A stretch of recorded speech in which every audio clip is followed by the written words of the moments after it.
There we go. Last talk of the day. The sun's out, so clearly let's dial up the fun and talk about financial services. Lovely. Or was this the clicker?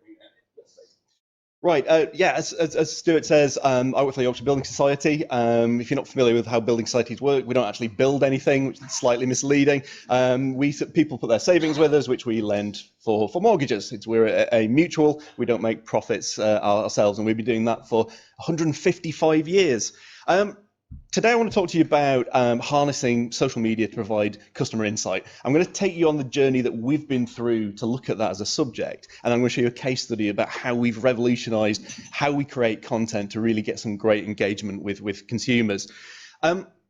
It's probably quite easy to think that social customer insight is quite a new thing, that it's come with the dawn of social media, things such as Amazon, Facebook, Twitter, etc. But actually, insight from consumers has been around since the dawn of time. I just want to show you, this is my absolute favorite. This was chiseled onto a wall in Pompeii of a guest house. We have wet the bed. I admit we were wrong, my host. If you ask why, there was no chamber pot. Probably the first TripAdvisor review of all time. Now, I love this for a number of reasons. Firstly, that is the least effective complaint if you're in that situation. That only hurts yourself. Secondly, the other thing, I mean, we have some committed complainers. This guy chiseled this into a wall. Who takes a chisel on holiday? Absolutely, absolutely fantastic. The difference these days, and this is the obligatory what happens in a minute in social media, which every social media manager has to show at some point in a talk. Here's mine. We're all supposed to look at it and go, ooh, lots of things happen. Thank you. The key point with this is, what's changed is volume. With social media, we now get a huge amount of volume. So it becomes increasingly hard to decide what it is we should be listening out for and what to kind of take action on. You know, I often like to sort of think about social media as being the world's biggest focus group, but clearly harnessing that is very, very difficult. So we need to look at new ways in which we can approach that as a subject. The first kind of decision we had to make was where to listen, where to look, essentially. And it's easy to sort of think, well, we need to go where the largest social networks are, so go to kind of Facebook. But if that isn't where your customers are, if that isn't where the conversation's happening, that's not going to work for you. You're just going to run into noise. So we've looked at segments right across our customer base and said, actually, there are groups that are using Instagram, there are groups that are using Twitter, there are actually groups that are using Snapchat. You know, we have an apprentice scheme. That's where we get sort of conversations about that. So one of the key thoughts then to look at when you want to understand your audience is, first of all, who they are. Do you actually understand who it is you're wanting to talk to and who it is you're wanting to listen to? Then think about the sort of the demographics behind it. You know, where are these people coming from? You know, ages, that sort of thing. Clearly, the social media platforms that they use. But then I think we need to get into more interesting depth. What are they interested in? You know, because clearly it's not going to be mortgages. You know, there's got to be something that we can develop beyond that. What are the questions that people are asking, you know, and can we answer them? And then I think something really important is, in what topics can we be the best answer? How can we actually sort of provide that? And I love this quote from Cassandra, who's a Twitter business consultant, where she says that find the intersection between your business and your customers' interests. You know, she often talks about this idea of surf waves don't necessarily make them, which is sort of slightly counterintuitive, but I kind of like the idea. Find the conversations and be part of that. Right, a little bit of social psychology, if you will indulge me for a second. I think there needs to be a real sea change in how we approach kind of conversation and particularly our listening. Now, what you tend to have is the one on the right here, this traditional broadcast model. Now, without getting too textbooky, this is what's known as a social aggregate. So you might think of this as something like a bus queue or, you know, a presentation such as this. We are effectively a group by virtue of the fact we're in the same room together, or if you're at a bus queue, you're a group by virtue of the fact that you're standing in a bus queue. What's more important, and I thought it was brilliant when Matt walked into the middle of the room because we saw it happen, is that you get this, the decentralized peer-to-peer network. Suddenly, you have an actual group, you have conversation, and clearly the brand then isn't like I'm doing now, standing at the front and broadcasting to you. The brand is part of the conversation. The brand isn't necessarily starting conversations, but it's getting involved with them and making that work. So we need to adjust to a model where we become an active member and an active listener within the groups that we're creating. So, some thoughts on social media communication. Social media communication works outside organizational silos. Okay, customers don't see the tiers and strata that we have within our businesses. At any given point, they think I'm the CEO, customer service department, marketing, the person who opens the branches in the morning, and they don't care that we have to kind of move them around. Consumers now have a far greater choice in who and what we interact with. We can turn people off. I often with my sort of marketing colleagues, sort of say it's great. With things like direct mail, we can keep sending them until a customer writes in and says don't do that. You can get rid of me on social in one click. So we have to be really aware that customers are curating their own worlds, and also the social networks are curating those worlds too. So the algorithms are showing consumers stuff, and we have very little control over that. Unlike traditional marketing, social media is primarily a dialogue, and that is so often forgotten by businesses. This is a conversation. This isn't just a brochure marketing approach. And messages become content. They're interactive, they're shareable, they can be used afterwards. So we have to think, even when we're responding just to a customer service inquiry or something someone said when we're listening, actually it's a marketing opportunity, it's a conversation that needs to be had. We need to be much more agile, we need to be much more responsive. So, how did we structure our comms? Well, we've put it into sort of three things, really. First of all, social listening. Next up, the reactive content, so the content we create that is in reaction to what consumers are asking us to do. But then crucially, proactive, how we start conversations. Now, in financial services, that's quite difficult. So, social listening and metrics. I think it's really important to have a social listening tool, simply to cut through the noise. And we're probably one of all those newest customers. We've just been with them for a month. What it lets us do is it lets us understand what's being said, develop brand context, and identify key influencers. Because, as I said at the start, there's a huge amount of volume. We Yorkshire Building Society, YBS, we're not the only YBS in the world. There's the Youth Buddhist Society, to name one. There's a breed of turtle called a yellow-bellied slider. You won't believe how much about turtle breeding I now know from our kind of social listening. So cutting through that is hugely important. We also need to know what it is we're measuring. What's our objective for doing this? And avoiding the yeah and so what approach. There's literally no point saying, well, we've been mentioned X thousand times, and well, so what? Why? What's important about it? And crucially, what are we going to do with that actionable insight? There are lots of free tools around. Probably shouldn't mention those, but then there are great things like Orlo and some others. I'll pepper this liberally with Orlo mentioned from now. And what can we measure? This is one of the pitfalls, I think, with social media. You can measure just about anything. There are so many metrics, and it's really easy to fall into the trap of, well, we need to kind of measure everything. And then you take it to your CFO, and they don't really care, to be honest. They just want to see a RAG status that we're all fine.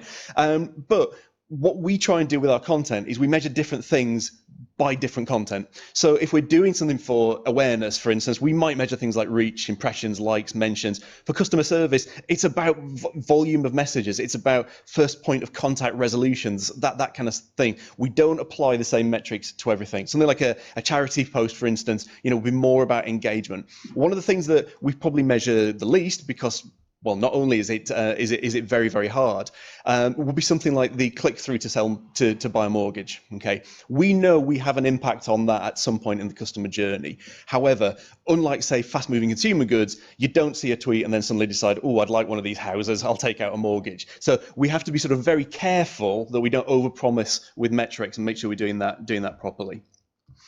So, listening with your new tool, such as Orlo, is rich with insight. And generally speaking, this is where most people start. Brand mentions, product mentions, service mentions, corporate responsibility mentions, and colleague mentions, that kind of thing. And I kind of think of this a little bit like sort of Googling yourself. Most brands, this is where we start. We sort of listen out for ourselves, and then we hear the messages that we've kind of put out into the market.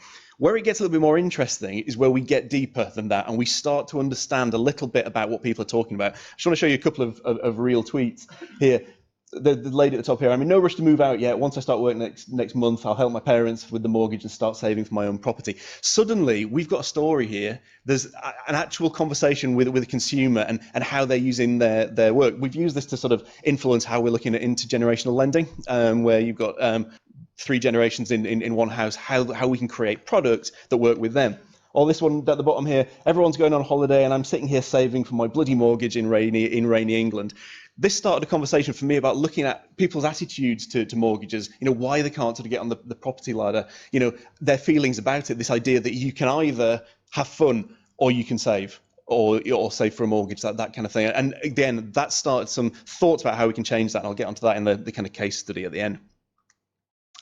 We also use our listening to do cybercrime. You can tell this is a cybercrime slide because we've got a guy in a hooded top and numbers running across it. Yes, I've been hammering Getty images over the last few weeks. So yeah, we monitor hundreds of cybercrime mentions. So these are all bits of hacker slang that our risk management area helped us out. And we actually caught a phishing scam this way. We were able to sort of point to someone talking about a phishing scam that had been enacted. We got that phishing website taken down in about 2 hours. That saved customers potentially a lot of heartache and money. So listening can go beyond the obvious kind of brand mentions. I mentioned kind of reactive content. I'm just going to touch on that briefly because I guess this is kind of sort of the bread and butter for kind of most brands. We do listen to what our customers are wanting to talk about, and we create content on the back of it. So, for instance, as part of our LGBTQ plus work, we've created quite a lot of pride stuff. Now, I know this isn't new. A lot of brands do it, but for a 155-year-old building society, this was massive, and kind of massive change. And actually changing our logo to the rainbow, was something that I had to sort of tread quite carefully with our brand team. Actually, I didn't ask them, but that's another thing. But we are listening to what people are talking about. This was spurred from a question where someone said, actually, what are you doing in terms of kind of diversity and inclusion? Again, we create a lot of content around budgeting tips. So not necessarily talking directly about savings, mortgages, but actually, can we give you some practical advice that can help you with your budgeting? Right. I'm going to end on a case study to show you the kind of proactive thing. And this really brings together all the things I was talking about and how we sort of altered language, how we've altered our content to, I think, create an interesting story and crucially, move us into the conversation. So, drum roll. Financial services isn't very exciting. I know, hard to believe, but it isn't. People do not talk about mortgages and savings. They're simply words that don't come up unless you're in the process of taking out a mortgage, in which case you're probably saying, why is this process taking so long? Why is this process so hard? We have limitations being a regulated industry. It's an absolute nightmare. We have to make sure all our posts are standalone compliant. We have to include wonderful sentences like your home may be repossessed if you don't give it your payments, which always looks nice in a lovely sort of tweet about cats or whatever. The other sort of thing that we identified was that particularly the audience that we were aiming for, first-time buyers, never use the term first-time buyer. That's only used by financial journalists and financial services companies. Yet we chuck it around all of the time. And if I could encourage you to do one thing, it's to have a look at these bits of language within your own organizations and think, do people talk about this outside? Because if they don't, we can't be tweeting or posting about that. So if people don't talk about mortgages and savings, what do they talk about? They talk about homes. They talk about aspirations, the stuff they want to buy. And that's the kind of space that we needed to move into. So we created hashtag a place called home, right? Now, every bit of that has been weighed carefully because what we're saying here, we're not saying house, we're not saying mortgage, we're saying home. And we're saying a place called home. We're leaving that up to you because typically, as a traditional organisation, we said it's 4 bedrooms, garden fence, that sort of thing. But actually, a home can be anything. You could be renting. That's fine, even though we do mortgages. It could be a houseboat. You could live in a shed. It doesn't matter. It's what you call home. And actually, as an organisation, we need to be kind of sensitive to that. So we set our objective really with this we wanted to become a commentator, campaigner, educator, and ally in the territory of homes to build on our heritage and product expertise. And we looked at a few key areas and used our social listening to help sort of drive this. So looking at what home can mean to people, how to sort of get a place called home. And then we looked at an injustice campaign. So we partnered with End Youth Homelessness, who are created by Centrepoint. And we have a scheme to help young people get into rented accommodation by paying the initial deposit. And we're looking to get 700 young people this year in that, and doing some great work there already. So we've looked at this idea of the home from all the different angles that we could, and looked at where we can actually contribute and where we can actually do something that's useful. So what did we do? Well, the first thing we did was we looked at our imagery and sort of said, right, we can't just do the people sitting in branches looking at iPads type imagery that you sometimes expect from FS. We looked at where people were. We looked at what the sort of things they were doing on Instagram and deliberately went for filtered, interesting content that reflect different aspects of people's home. We started to talk really aspirationally about homes, putting the conversation of getting a mortgage as really a last thing. You'll also notice we didn't put our branding on there at all. We wanted to be confident that the stuff was good enough that it started a conversation and didn't look like a cynical attempt to try and sell you a mortgage, which clearly it was. It really wasn't. We then created a supporting website. I don't believe social media can live on its own. I think it has to be a starting point of a conversation that teases you to go somewhere else, if only for the search engine optimization benefits of doing that. But I just think there are things social can do and there's things that the web can do. And when you marry them together, I think it's really beautiful. So we created a place where we could sort of take that conversation on. So we started asking people to capture photos of their home, some great user-generated content. Let them sort of be the heroes of the campaign, as it were. I invited 12 kids into our boardroom and we played on Minecraft for a day. I asked them the question, tell us what homes should look like. How can we build homes for the homeless? And we laid waste to the boardroom as we sort of created that. Absolutely incredible, humbling experience to hear kids talk about why homes are important to them and why the homes are important to people that don't have homes. Fantastic exercise.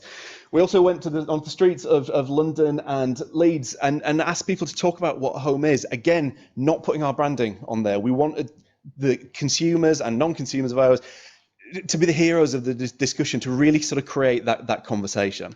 So what happened? This is a chart from Bloom that sort of helped us on it. When we started the conversation, and these little dots over here, each of those is a conversation that's happening between two people. So what you're seeing here is kind of a map of where conversations about the term home were happening. At the start of the conversation, you can see we're up here, Yorkshire BS, slightly unfortunate naming. We're very much in the sort of the outskirts of the conversation, which is disappointing given that we ultimately provide mortgages that ultimately do provide the home, but we're not being considered within that space. And you can see there are spots for people like George Clark, House and Garden, that sort of thing. In just 2 weeks of this sustained campaign where we were talking to consumers, starting the conversation about the home, look what happened 2 weeks later. We're right in the middle of the conversation on Twitter about homes. This lady here is Lindsay Blair. She's the editor of Real Homes magazine. And we're actually now connected into the network conversation that she's having. 2 weeks, and we actually had a visible impact on the conversation that was happening around the home. So what I would encourage, obviously we're a financial services company. I'm sure you've got a lot more interesting stories, but if we can do it, I think every brand can do this just by changing the way we talk to people and what we talk about. So the final thoughts. Clearly define your objectives before you start. There's so much volume within social media that, it's important to understand what it is we're listening out for so that we don't miss the really good sort of actionable insight. Listen beyond the obvious. Don't just wait for consumers to mention your brand and product. Listen for why they need it. That I think is the most crucial thing. Understand your audience and which platforms they use. If the conversations aren't happening on the bigger platforms, look at the other ones, find out where they do have them. It might be traditional forums, who knows? But if that's where the conversation's happening, that's where you kind of need to be. Ask questions. So many brands broadcast. Ask questions. It's hugely important. Have a comms strategy and infrastructure. When I started setting up the social media provision at YBS, I think people just expected it to be a marketing tool. And I said, so actually, we're going to need customer service people. We're going to need infrastructure. We're going to need to feed into everything that's happening within the organization. You are going to get comments, good and bad, when you use social. We need to be prepared to answer them, and we need to be prepared to answer them as well as we would do on the phones and in our branches.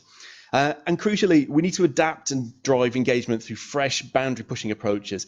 Never forget, customers don't see your social media stuff on your page. They see it on their newsfeed. So they see it next to their friends, their family, celebrities, innocent smoothies, Disney. Our stuff doesn't have to be just the best in the building society industry. It's got to be the best in every industry, or else it's just not going to be seen. We can't expect consumers to just look at our stuff. And so we need to adopt content and create conversation.